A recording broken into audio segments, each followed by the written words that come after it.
ઓમ શ્રી ગણેશાય નમઃ। જય શ્રી કૃષ્ણ મિત્રો, આજે આપણે સાંભળીશું વિજયા એકાદશીની વ્રતકથા।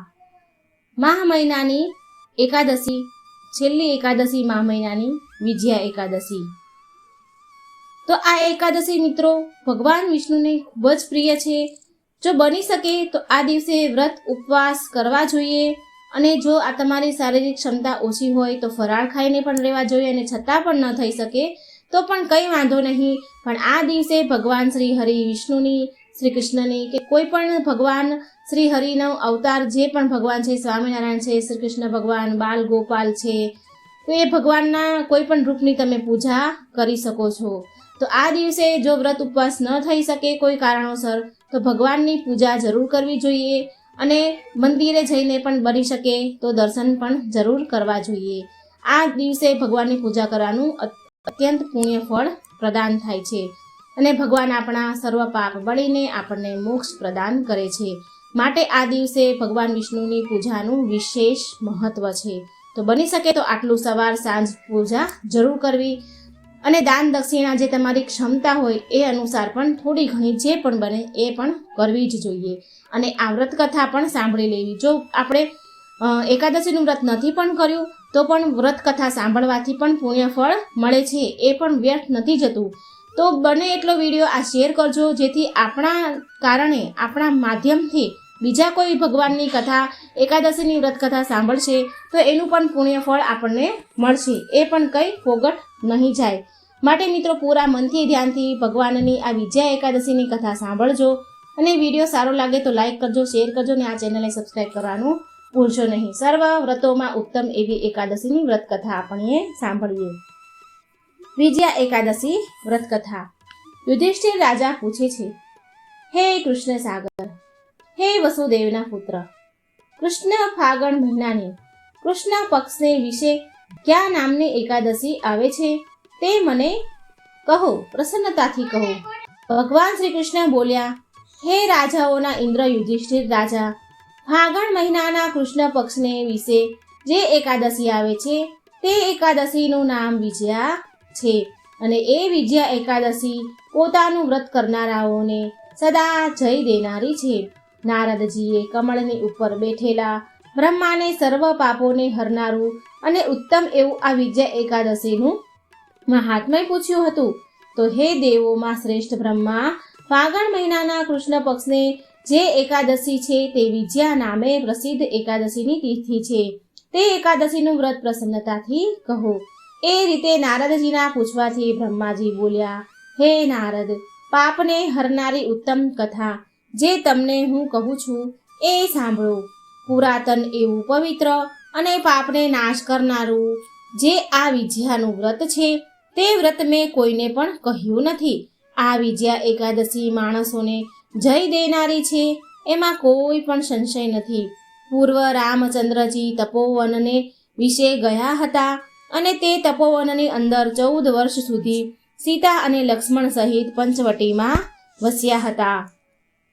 તે તપોવનમાં વસતા એવા તે રઘુકુળના મહાત્મા રામની તપસ્વીની સીતા નામની સ્ત્રીને રાવણ હરી ગયો। તે દુઃખથી એ રામ મોહ પામ્યા હતા અને તપોવનમાં ભટકતા હતા। તેવામાં તે રામે જેનું આયુષ્ય નાશ પામ્યું છે એવા જટાયુ પક્ષીને જોયો। તે જટાયુ પક્ષી રામચંદ્રને સીતાજીના હરણ સંબંધિત સર્વ વૃત્તાંત જણાવીને મરણને વશ થયો, અર્થાત મરી ગયો। તે પછી અરણ્ય જંગલ મધ્યમાં ફરતા એવા રામચંદ્રજીએ કંબંધ નામના રાક્ષસને હણ્યો। ત્યારબાદ તે રામચંદ્રજીએ સુગ્રીવની સાથે કોઈ પણ દાડો જૂની ન થાય એવી મિત્રતા થઈ। એ રીતે સુગ્રીવની સાથે મિત્રતા થયા પછી રામચંદ્રજીને માટે વાનરોના સૈન્યો એકઠા થયા। એ રીતે વાનર સૈન્યો એકઠા થયા બાદ હનુમાન નામના વાનરે જનકની પુત્રી સીતાને લંકાના બગીચામાં જોયા। તે સીતાને રામના નામની વીંટી આપી। એ રીતે એ હનુમાને મોટું કામ ફરી કરી પાછા રામચંદ્રજીને મળીને સીતા સંબંધિત સઘળું વૃત્તાંત કહ્યું। એ રીતે હનુમાનનું વચન સાંભળ્યા પછી રામચંદ્રે સુગ્રીવની સંમતિથી લંકા પર ચઢાઈ કરવાનું માન્ય કર્યું। વાનરો જેને પ્યારા છે એવા તે રામ વાનરોની સાથે નદ અને નદીઓના પતિ સમુદ્રને દુઃખ વડે ઓળંગાય એવો જોઈને વિસ્મય પામ્યા અને પ્રફુલ્લિત નેત્રવાળા થઈને લક્ષ્મણ પ્રત્યે વચન બોલ્યા કે હે સુમિત્રાના પુત્ર લક્ષ્મણ, અગાધ જળથી ભરેલા તથા ભયંકર મગરોથી આકુલ એવા આ સમુદ્રને ક્યાં પુણ્ય કરીને તરી શકાય એવો ઉપાય હમણાં તો હું ખચિત જોતો નથી કે જેથી કરીને આ સમુદ્ર સારી રીતે તરી શકાય એવો થાય. લક્ષ્મણ બોલ્યા, હે પૂર્ણ પુરુષોત્તમ, આ દ્વીપના મધ્ય ભાગમાં બકદાલ્યભ્ય નામે મુનિ રહે છે. હે રઘુકુળના ઉત્પન્ન થયેલા રામ, તે મુનિનો આશ્રમ આપણા સ્થાનકથી અડધો યોજન એટલે કે 2 ગાંવ દૂર છે. હે રઘુકુળને આનંદ પામાડનારા, એણે આ ઘણા બ્રાહ્મણોને જોયા છે. હે રાજેન્દ્ર રામ, ઋષિઓમાં શ્રેષ્ઠ એવા અતિ વૃદ્ધ બકદાલ્યભ્ય તેમને આ સમુદ્ર તરવાનો ઉપાય તમે એને પૂછો. આ રીતના લક્ષ્મણના અતિ સુંદર વચનો સાંભળીને રામચંદ્રજી મહામુનિ બગદાલભ્યના દર્શન કરવા ગયા અને દેવો જેમ વિષ્ણુ ભગવાનને પગે લાગે છે તેમ રામચંદ્રજી મસ્તક વડે બગદાલભ્ય મુનિને પગે લાગ્યા. તે વખતે મુનિ એવો તે ઋષિ રામચંદ્રને કોઈ કારણને લીધે મનુષ્ય શરીરને ધારણ કરેલા પૂર્ણ પુરુષોત્તમ વિષ્ણુ જાણીને બોલ્યા, હે રામ, તમારું આવવું ક્યાંથી થયું? અર્થાત આપ ક્યાંથી પધારો છો? રામ બોલ્યા, અહો વિપ્ર, તમારી કૃપાને લીધે લંકાના રાજા રાવણને જીતવા સારું સૈન્ય સાથે આ સમુદ્ર સમીપ આવ્યો છું. માટે તમારી અનુકૂળતાને કરીને જે રીતે મારાથી આ સમુદ્ર તરી શકાય છે તે રીતે તરવાનો ઉપાય હે મુનિ મને કહો. હે સારા આચરણવાળા મુનિ, તમે મારા પર કૃપા કરીને આ સમુદ્ર તરવાનો ઉપાય કહો, કારણ કે હું તે જ કારણ સારું અર્થાત સમુદ્ર તરવાનો ઉપાય જાણવા સારું હે દેવ આપના દર્શન કરવા માટે આપની પાસે આવ્યો છું. મુનિ બોલ્યા, હે રામ, વ્રતોમાં ઉત્તમ એવું વ્રત કરવાથી તમારો વિજય થશે. વળી આ વ્રત કરવાથી લંકાને તથા રાક્ષસને જીતીને લાંબી કીર્તિ પામશો. માટે એકાગ્ર મનવાળા થઈને જે વ્રત કરવાનું કહું છું તે વ્રત કરવાની વિધિ એકાગ્ર મન વડે સાંભળીને તે પ્રમાણે કરો. હે રામ, ફાગણ મહિનાના કૃષ્ણ પક્ષને વિશે વિજયા નામની એકાદશી થાય છે. તે વિજયા એકાદશીનું વ્રત કરવાથી તમારો અવશ્ય વિજય થશે. હે રામ, તમે વાંદરાઓ સાથે સંશય રહિત થઈને આ સમુદ્રને તરી જશો. માટે આ વિજયા એકાદશીના વ્રતનું વિધિ કેટલું ફળ દેનાર છે તે હું તમને કહું છું, તે સાંભળો. દસમનો દિવસ આવે ત્યારે સોનાનો, રૂપાનો, ત્રાંબાનો કે માટીનો એક ઘડો કરાવો. પછી સ્થળનિંદલ કરી તેના ઉપર 7 ધાન્યને પાથરી તેના પર પંચપલ્વ એટલે કે પાંદડા વાળા જવથી ભરેલા ઘડાને મૂકીને તેના પર જળથી ભરેલું તરભાણું મૂકવું. ત્યારબાદ તે તરભાણાની અંદર સોનાના બનાવેલા સમર્થ દેવ વિષ્ણુને પધરાવીને એકાદશીને દિવસે સવારના પહોરમાં સ્નાન કરવું. સ્નાન કર્યા બાદ સુગંધિત પુષ્પો અને ચંદનવાળા એ ઘડાને સ્થિર રાખવા. પછી ધૂપ, દીપ, જુદા જુદા પ્રકારના નૈવેદ્ય, દાડમ, નાળિયેર તથા બીજા સુગંધિત પદાર્થો વડે વિશેષતાથી ઘડા પર પધરાવેલા વિષ્ણુ ભગવાનની પૂજા કરવી.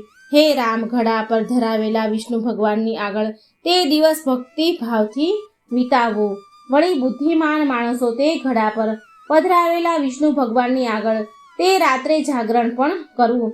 હે નરોના પતિ રામ, જ્યારે 12નો દિવસ પ્રાપ્ત થાય ત્યારે સૂર્યના ઉગવા ટાણે જ્યાં આગળ જળ ભર્યું રહેતું હોય તેવા દેશમાં નદી કિનારે, ઝરણાને કાંઠે, કૂવા, તળાવના તટ પર જેના પર વિષ્ણુ ભગવાન બિરાજે છે એવા તે ઘડાને પધરાવી વિધિ પ્રમાણે ઘડા સહિત વિષ્ણુ ભગવાનનું પૂજન કરીને વિષ્ણુ ભગવાનની મૂર્તિ સાથે તે ઘડો વેદોનો પાર પામેલો બ્રાહ્મણ દેવને દેવો. હે રાજાઓમાં ઇન્દ્ર રામ, તે ઘડો દેવો તે સાથે મોટા મોટા દાનો પણ દેવા. હે રામ, આ પ્રમાણે વિધિ સૈન્યના પતિઓ નાયકો સાથે મળીને પ્રયત્નથી વ્રત કરો, એથી તમારો વિજય થશે. આ પ્રમાણે ઋષિઓનું વૃત્તાંત સાંભળીને ઋષિએ જેમ કહ્યું તેમ શ્રી રામચંદ્રજીએ વ્રત કર્યું. તેથી રઘુકુળને આનંદ પમાડનારા તે રાજા રામ વિજયવાન થયા, સીતા પ્રાપ્ત થયા, લંકા જીતીને રાવણને માર્યો.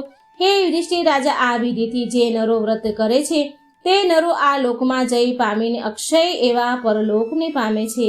હે ધર્મ રાજા, આ કારણથી વિજયાનું વ્રત કરવું, કારણ કે આ વિજયા એકાદશીનું મહાત્મય સર્વ પાપને મટાડનારું છે. માટે તેનો પાઠ કરવાથી અથવા સાંભળવાથી વાજપેયી યજ્ઞનું ફળ પ્રાપ્ત થાય છે. આ પ્રમાણે શ્રી સ્કંદ પુરાણને વિશે શ્રી કૃષ્ણ યુધિષ્ઠિર સંવાદ રૂપે ફાગણ મહિનાના કૃષ્ણ પક્ષની વિજયા એકાદશીનું મહાત્મય અહીં સંપૂર્ણ થાય છે. બોલો ભગવાન શ્રી હરિ વિષ્ણુની જય. ઓમ નમો ભગવતે વાસુદેવાય. ઓમ શ્રી કૃષ્ણ વાસુદેવાય હરિયે પરમાત્મને પ્રણતઃ ક્લેશનાશાય ગોવિંદાય નમો નમઃ. જય શ્રી કૃષ્ણ. રાધે રાધે. Thank you.